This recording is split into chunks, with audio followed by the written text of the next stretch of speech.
Dan jujur aja aku tuh pecinta film horor, thriller, dan science fiction dari kecil. Ya dari kecil tuh aku udah tontonannya horor terus. Jadi makanya pasti tawarin ya aku justru excited banget. Karena kan aku selama ini syuting selalu kalau nggak romance komedi, drama ya kan.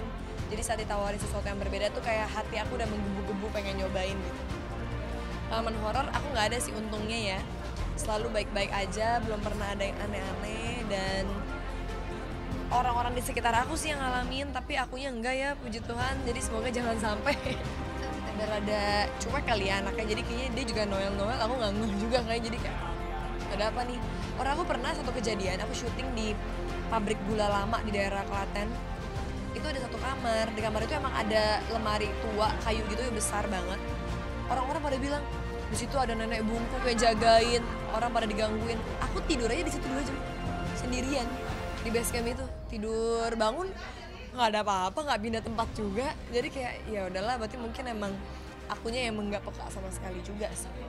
Kesulitannya nggak banyak sih, karena bagi aku kita nggak perlu bisa acting memerankan karakter itu dengan, maksudnya kita harus udah pernah melakukannya kan.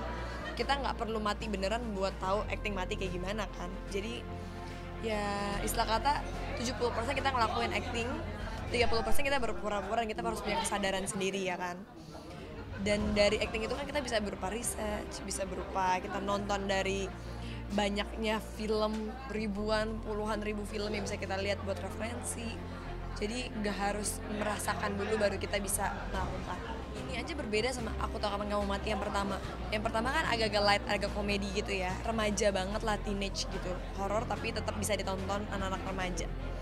Ini tuh emang lumayan dark, lumayan berat, dan isu yang diangkat juga langsung gak main-main tentang mental health, yang dimana sekarang emang lagi hype dan marak banget orang ngebahas tentang mental health. Dan health issue yang mental health issue ini kan juga bisa dibilang sangat mempengaruhi anak-anak zaman sekarang ya, dalam bersikap, dalam menggunakan sosmed, dalam bertindak.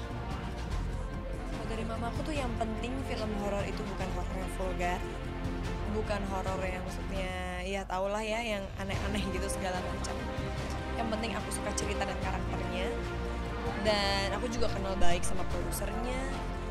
Jadi aku kayak ngerasa ya nggak punya alasan buat tidak disupport lah. Nah, kadang-kadang aku punya teman-teman indie gue yang kayak mau nggak dibukain, sama kayak enggak mau, nggak bisa lihat ini, enggak, karena takutnya ya Shena nih kan bisa jadi depresi, orang nggak biasa ngelihat tiba-tiba dikit-dikit ngelihat. Jadi kayak yaudahlah, mending yang normal aja. Kalau aku tahu ya, aku kayak jalanin aja gitu ya. Maksudnya aku anaknya soalnya nggak yang neko-neko gimana juga sih, kayak saat ketemu teman, saat ketemu orang baru nggak punya perasaan dalam hati yang kayak pengen lebih atau gimana gitu, enggak gitu. Jadi ya udah, rasanya outputnya jadi begitu aja gitu. Ngikutin gara-gara muncul di TikTok ya kan, muncul terus sampai aku akhirnya dari yang nggak mulai sampai akhirnya kayak dengerin gitu. Tapi kan ngeri, aku ngeliatnya kayak sadis ya. Cuma kayak lebih nggak kebayang yang jadi anak dan suaminya deh, sama keluarganya yang ditinggalkan. Nggak bisa ngebayangin lah. Tapi kan ini kan berkaitan tadi Aku turut prihatin sih, terutama yang kasus Abi Choi itu ya. Karena aku yakin nggak ada satupun orang di dunia ini yang nyangka mantan kita akan begitu. Aduh, semoga aku nggak punya mantan begitu. Ngeri sih ini cowok-cowok ya, hati-hati ya cowok-cowok, jangan begitu. Kalau ada dendam, ada amarah, diomongin baik-baik ya, soalnya kan selalu ada cara yang lebih baik buat berkomunikasi. Kenapa harus dengan menghilangkan nyawa ya? Maksud aku aneh aja gitu loh. Dari orang yang kasus pembulian sampai koma, orang yang ngebunuh cuma karena pengen harta, kan maksud aku kenapa harus kayak gitu. Cuma kembali lagi ya, aku yakin orang-orang yang kayak gini sebenarnya dia kena penyakit mental sih. Itu pasti, dia mungkin nggak sadar tapi sebenarnya dia punya kelainan mental lah. Entah itu mungkin karena orang bisa punya perasaan yang tega ke orang lain sampai berbuat sadis. Itu bisa jadi mungkin dia punya jiwa-jiwa lain di dalam diri dia yang cuma dia yang tahu. Menurut aku yaitu orang krisis jati diri deh. Karena mereka tuh kadang-kadang diambang antara apakah ini beneran diri saya atau bukan ya gitu.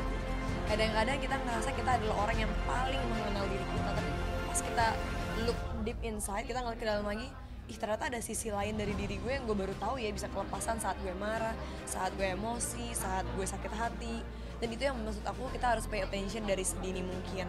Gimana cara kita harus aware sama diri kita nih, apa ya yang bisa men-trigger kita ngelakuin hal-hal yang mungkin sadis atau mungkin hal-hal yang kelainan. Karena dari situ baru kita bisa kayak nyadar bahwa oh kayaknya saya butuh bantuan nih, kayaknya saya butuh bantuan dari orang yang emang expertise gitu loh, emang yang misalnya psikolog atau psikiater.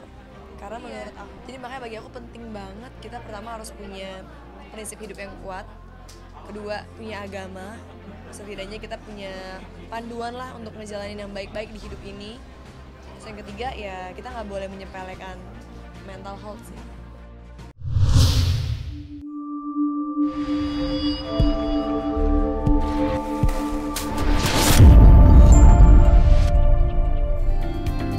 Jangan lupa like dan subscribe. Sekali lagi ya, like dan subscribe. Gratis loh.